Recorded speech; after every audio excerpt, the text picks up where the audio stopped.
केडगाव बायपासवर मध्यरात्री मृत्यूचा थरार, कंटेनरची भीषण धडक, चालकाचा केबिनमध्ये तडफडून अंत, मृतदेह बाहेर काढण्यासाठी 3 तासांची झुंज. केडगाव बायपासवरील भीषण अपघाताने खळबळ.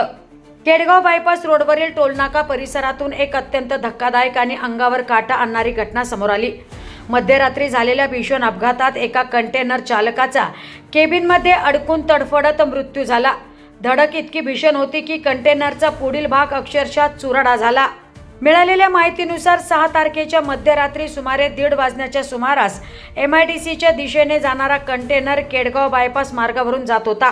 त्याचवेळी समोरील वाहनाने अचानक ब्रेक लावल्याने मागून येणारा कंटेनर भरधाव वेगात जाऊन त्यावर आदळला. या भीषण धडकेत चालक केबिनमध्येच अडकला. अपघाताची माहिती मिळताच स्थानिक नागरिकांनी घटनास्थळी धाव घेत बचाव कार्य सुरू केले. मात्र कंटेनरचा पुढील भाग पूर्णपणे चिरडला गेल्याने चालकाला बाहेर काढण्यासाठी तब्बल 3 तास प्रयत्न करावे लागले. अखेर चालकाचा मृतदेह बाहेर काढण्यात आला. घटनेची माहिती मिळताच सप्तशृंगी ॲम्ब्युलन्स सर्व्हिस केडगावचे पथक घटनास्थळी दाखल झाले आणि मृतदेह जिल्हा शासकीय रुग्णालय अहिल्यानगर येथे शवविच्छेदनासाठी पाठवण्यात आलाय.